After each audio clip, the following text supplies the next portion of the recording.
Welcome back, everybody. I'm Trevor Horn. This is the final segment of the BVarsity Live 2018 Coaches Show, brought to you by Motor City Buick GMC. Teddy Feinberg, John Metis is chilling here. He's been helping us out the last 2 days, getting you coaches back and forth. Behind the scenes anchor. Yeah, Diana. I almost did it, Diana. Diana Rodriguez. She got married. Wonderful young man and Christian. Love that guy. Yeah, They incredible. brought a 12-pack of squirt to our housewarming party. Which I definitely saw that 12-pack squirt. Yeah. Yep. So that was a lot of fun. Our last guest, last but not least, Doug DeGeer, second-year head coach at Tehachapi.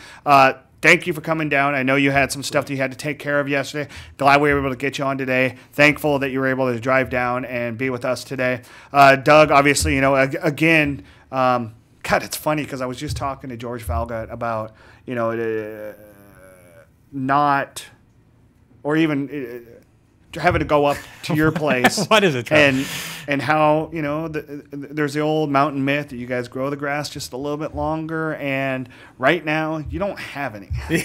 Yeah, that's no myth. That's a thing for sure. And no, we had some issues with our water main up at the school, but actually our game field is actually in pretty good shape. We had our inter squad on Saturday, and we were there, and things were looking a lot better. And we'll definitely have. I think they've been watering it nonstop. It seems like these last couple of weeks. So I think our field and everything facilities will be up to par and where we want to have them by next Friday. Yeah, it was just a trip, and I came up there last Friday, and your practice field just like you said kind of looks like we're playing in Trona. Yeah. No, yeah, that's been kind of our joke all summer long is, man, where are we right now? Where are we right now? But no, things are coming along. Like I said, maintenance crew's great up there.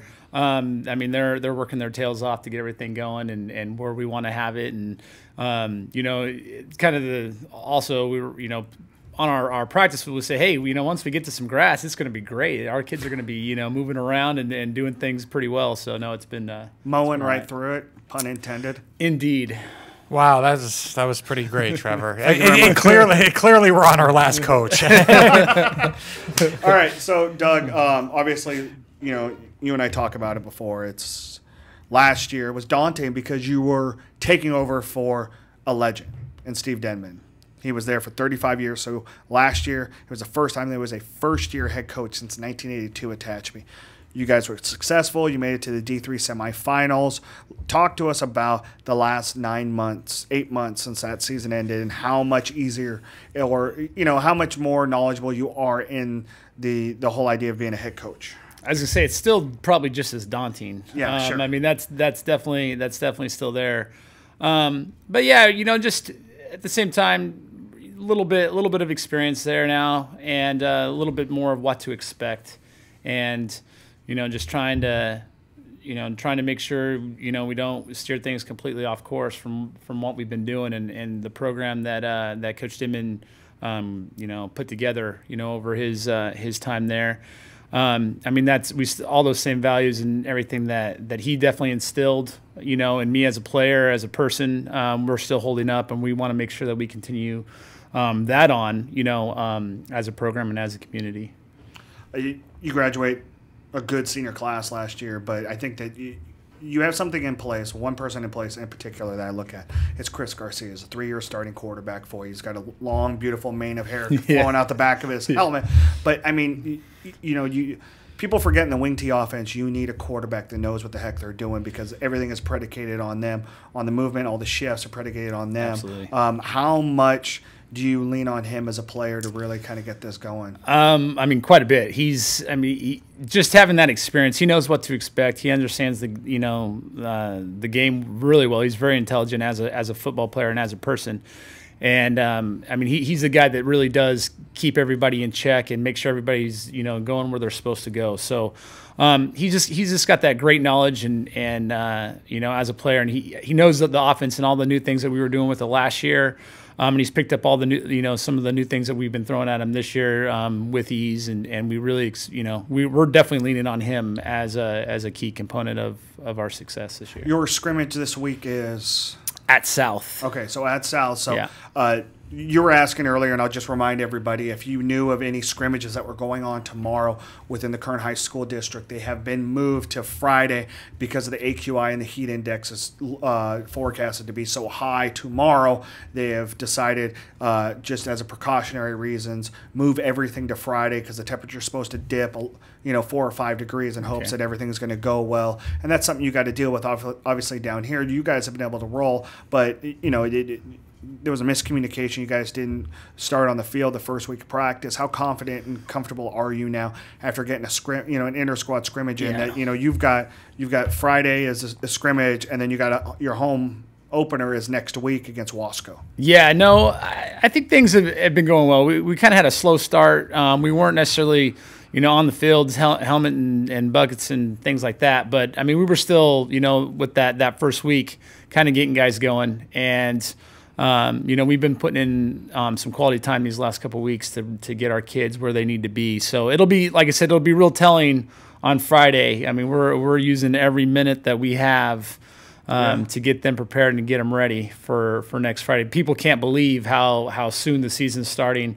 We got Mountain Festival next week too, which is incredible that you've got so much going on in town, and then you're gonna be like, hey, by the way, come over to the stadium. And that's a big thing. In fact, I think it's the first time it's ever happened where we've actually had a game on Mountain Festival, which is a big thing up in Tehachapi.